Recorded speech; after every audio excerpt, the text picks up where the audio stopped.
Hello, everyone. Welcome back to the channel. Today's case is one that left even seasoned detectives silent. It's a story that began as a brutal home invasion in Los Angeles and ended with a twist no one could have imagined.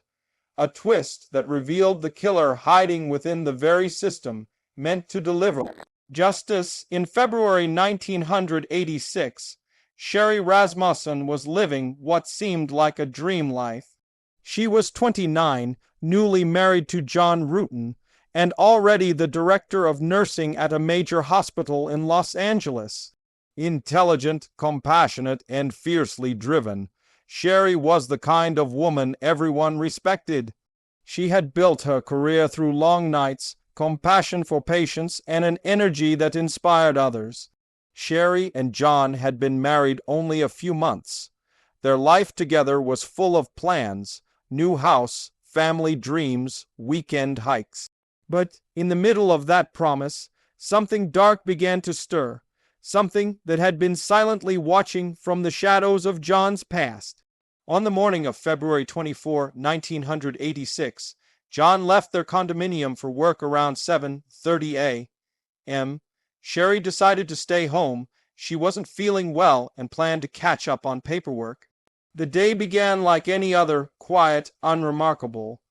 But before noon, that home would become a crime scene that would haunt Los Angeles detectives for decades. When John returned that evening, he noticed the garage door open and shattered glass near the driveway. Inside, the house was in chaos. Furniture overturned, drawers pulled open. It looked like a burglary gone wrong. But what made his blood run cold was the sight inside the living room. Sherri lying on the floor, motionless, her face bruised, her body battered, and a gunshot wound through her chest. The detectives who first arrived read the scene as a robbery. Jewelry boxes were open, and a few valuables appeared missing. A broken vase lay beside Sherri, and there were signs of a struggle. Whoever did this fought hard, but from the very beginning something didn't sit right. Sherri was a tall, athletic woman. She had taken self-defense classes and was known to fight back. The level of violence seemed personal. The detectives noted defensive wounds on her hands and deep bruises, as if the killer had known her and wanted to make her suffer. John was questioned extensively. As in most homicide investigations, spouses are looked at first. But John was devastated and cooperative. His timeline matched, and there was no physical evidence linking him to the scene. So the detectives turned back to the burglary theory. Maybe two men had broken in, panicked when they found someone home, and killed her. Weeks passed, leads went nowhere. Detectives gathered fingerprints, shoe impressions, and even a bite mark left on Sherri's arm. But DNA testing was still primitive in 1986. They could collect evidence, but they couldn't yet use it to find the killer. Then came whispers. Sherri's family, especially her father, Nels Rasmussen, began pressing the police. He insisted that his daughter had been afraid of someone before she died, a woman. Sherri had mentioned a female police officer who used to date her husband. That officer had shown up at her work, followed her car, and even confronted her in person, warning her to back off.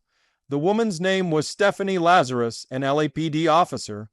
At the time, the idea that a police officer could be a suspect was almost unthinkable.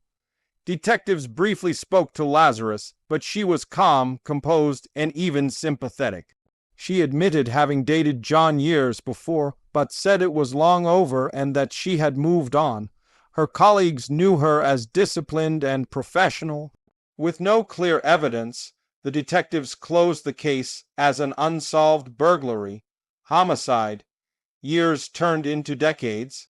Sherri's family never stopped pushing for answers, but the case file grew dusty in LAPD archives. Stephanie Lazarus, meanwhile, rose through the ranks. She became a respected detective, teaching others how to collect evidence and handle cold cases. She married another officer, adopted a child, and built a career that earned her commendations. But in 2004, technology caught up with the truth. LAPD Cold Case Unit began reviewing old unsolved murders using modern DNA testing. When they reopened Sherri's file, they decided to test the saliva from the bite mark. The results were shocking. The DNA belonged to a woman. That single discovery shattered the burglary theory. There had been no female suspects in the original investigation, except one name buried in an old note, Stephanie Lazarus. Cold case detectives began digging quietly.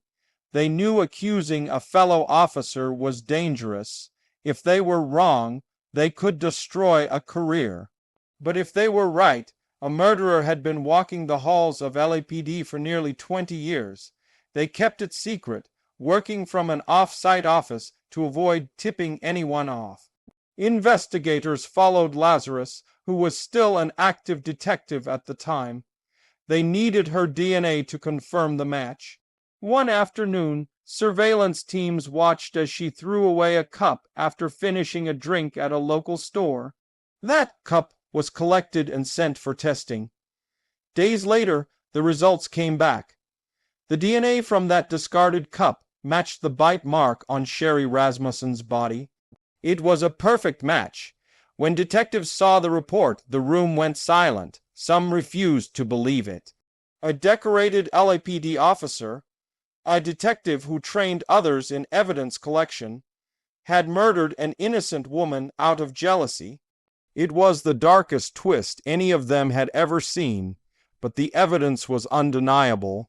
They now faced another challenge: how to arrest one of their own without tipping her off or risking an internal leak. In 2009, after weeks of careful planning, detectives invited Stephanie Lazarus to a meeting in an interview room under the pretext of discussing an unrelated art theft case. She came in smiling, wearing her badge, armed as always. Inside the small room, she was asked a few casual questions before the tone shifted. The detectives began asking about her past relationship with John Rutan. Lazarus grew uneasy. Her answers became vague. Then one detective mentioned Sherri Rasmussen's name. Her body stiffened. Within minutes, she tried to steer the conversation away, claiming she didn't remember much. But the detectives pressed. They told her new evidence had come up in the case. That's when Lazarus realized what was happening. Her voice cracked. She asked if she should have a lawyer. Moments later, she was placed under arrest for the murder of Sherri Rasmussen. The arrest sent shockwaves through the LAPD and the public. The idea that a police detective had committed a murder and gotten away with it for over 2 decades was almost impossible to believe. Yet the DNA, the motive, and the timeline left no doubt. At trial, prosecutors painted a chilling picture. Stephanie Lazarus had been in love with John Rutan and couldn't accept that he had married someone else.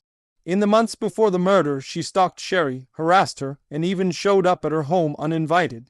On the morning of February 24, 1986, Lazarus used her service weapon to kill Sherri after a violent struggle, then staged the scene to look like a burglary. John Rutan testified, visibly shaken, recalling how he had no idea that his former girlfriend was capable of such hatred. The jurors were silent as the photos and evidence were presented: the bite mark, the gun, the shattered glass, and the cold stare of the woman who had once worn the same uniform as the detective investigating her. In 2012, after weeks of testimony, the jury returned a verdict: guilty of first-degree murder. Stephanie Lazarus was sentenced to 27 years to life in prison. For Sherri Rasmussen's family, justice had finally come, but it came with pain that never healed. They had spent more than half their lives fighting for answers that were hidden behind a badge.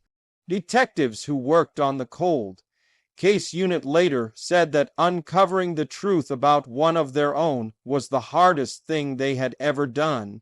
Some said the revelation changed the way they saw trust, loyalty, and justice forever. Sherri's father, who had written letters to LAPD for years begging them to look at Stephanie Lazarus again, said quietly in court, "We always knew. We just needed someone to listen." This case became one of the most haunting in Los Angeles history. It showed how jealousy can destroy not only lives, but also faith in those sworn to protect others. It also reminded the world that justice, though delayed, can still find its way through decades of silence. Even today, officers who remember that case say the moment they saw the DNA report is one they will never forget, the moment when a decorated detective's name appeared as the killer. The twist was darker than anything they had ever imagined, a betrayal from within. The story of Sherri Rasmussen isn't just about a murder. It's about obsession, power, and how love, when twisted by jealousy, can lead to unimaginable darkness. It's a reminder that truth can hide in plain sight, and sometimes the most trusted faces conceal the deepest secrets. And that is why, to this day, detectives still speak of this case with a quiet disbelief. Because when the truth finally surfaced, it left even them speechless.